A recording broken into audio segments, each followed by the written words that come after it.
خالق کی رضا سے یہ دھرتی ہر بندی آزاد رہے، ہر پیر و جوان یک دل یک جان، ہر فرد یہاں خوشحال رہے۔ پاک سرزمین شادباد، اس پاک زمین کی صورت میں خالق کا ہمیں انعام۔ Ladies and gentlemen, it is not that we only preach, we disseminate, we are scientists, we are knowledgeable, we are strategic planning، اور یہی وجہ ہے کہ 12 کو فوکس کرنے کے بعد صرف 6 کو گرایا گیا ہے۔ ایسے کیوں ہوا ہے؟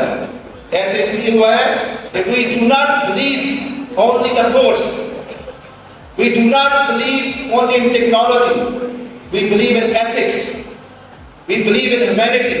وہی کام کرائیں گے جنہوں نے انسانیت پہ حملہ کیا تھا، جنہوں نے انوسنٹ لوگوں پہ حملہ کیا تھا۔ کون سی آدمی ہے لڑتی بھی ہے تو انسانیت کے لیے لڑتی ہے، پیچھے ہٹتی ہے تو انسانیت کے لیے ہٹتی ہے، اسٹریٹجی چینج کرتی ہے تو انسانیت کے لیے کرتی ہے۔ میں سمجھتا ہوں کہ ساری دنیا کو اگر کوئی نوبل پرائز دینا ہے، اگر کوئی ایتھیکل پرائز دینا ہے تو وہ پاکستان کے نام پر ہے۔ پاکستان ہمیشہ زندہ باد رہے، پاکستان ہمیشہ زندہ باد رہے۔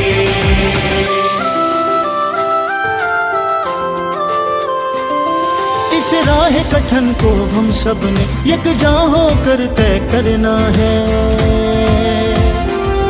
بس یاد رہے ہر صورت میں اس ملک کو آگے بڑھنا ہے۔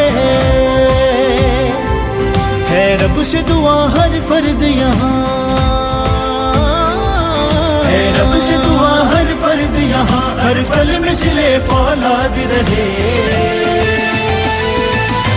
پاکستان ہمیشہ زندہ باد رہے، پاکستان ہمیشہ زندہ باد رہے۔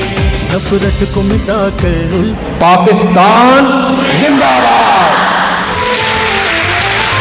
پاکستان ہمیشہ زندہ باد رہے، پاکستان ہمیشہ۔ I attended this session today and we were honored by the visit of DG ISPR. I'm very thankful to him for this communication. Not only کہ صرف ایک session ہوتا but he was so concerned to hearing what is youth inside. وہ کیا چاہتے ہیں, what are their questions. He addressed them very well and I'm truly grateful for that. We the youth of Pakistan is always standing behind Pakistan Army. It was a very informative session اور جس طرح سے انہوں نے ہمیں بتایا the battle against the misinformation in this age of technology. Furthermore, this was a very important session تاکہ youth کو بھی اس بات کا احساس دلایا جائے کہ کس طرح سے ہمارے جو فرنٹ لائن سولجرز ہیں وہ کس طرح ڈے اور نائٹ ہماری حفاظت کریں اور انہی کی وجہ سے ہم رات کو سکون سے سو سکتے ہیں۔ بہت سی کنفیوژنس تھیں جو اس سیشن میں آج کلیئر ہوئی ہیں۔ ایک ایسی کنفیوژن جو ہمیشہ سے میرے ذہن میں رہی وہ یہ کہ پاکستان میں ہی کیوں ٹیررزم کے بارے میں سن رہے ہیں، آخر اس کے اصل چیلنجز کیا ہیں اور اس میں آرمی کا رول کیا ہے۔ ہم پاکستان کی عوام اور پاک فوج انشاءاللہ تعالی عز و جل مل کر فتنۃ الہندوستان اور فتنۃ الخوارج کو ختم کریں گے انشاءاللہ۔ پاکستان زندہ باد، پاک آرمی پائندہ باد۔ آج ہماری یونیورسٹی میں ایک نہایت انسائٹفل سیشن ہوا۔ ہمارے ملک میں بہت سارے معاملات ایسے ہوتے ہیں جس میں صرف one side of the story public تک پہنچتی ہے۔ اس میں میجر ایشوز جو آج ڈسکس ہوئے ان میں فتنۃ الخوارج کا ایشو تھا، فتنۃ الہندوستان کا ایشو تھا، KPK کے ٹیررزم کا ایشو تھا۔ DG ISPR نے آج ہمیں اسٹیٹ کا ورژن بتایا کہ فورسز ان مسائل سے لڑنے کے لیے کس طرح جو ہے برسر پیکاں ہیں اور انہیں آگے سے کون سے چیلنجز جو ہیں وہ درپیش ہو رہے ہیں۔ بجائے اس کے کہ میں رائے دوں، میں اس بارے میں ریکویسٹ کروں گا ISPR سے کہ اس طرح کے جو سیشنز ہیں وہ ریگولرلی یونیورسٹیز میں ہونے چاہیے، کیونکہ یہ وہ جگہ ہیں جہاں پر جو نئے مائنڈز ہیں وہ گرو کر رہے ہیں، جو پھل پھول رہے ہیں۔ تو ان میں اگر اس گراؤنڈ لیول سے سچ وطن پرستی اور وطن کی محبت ڈالی جائے گی تو بہت زیادہ ایفیشینٹ ہوگا۔ پاکستان ہمیشہ زندہ باد، پاک فوج ہمیشہ پائندہ باد۔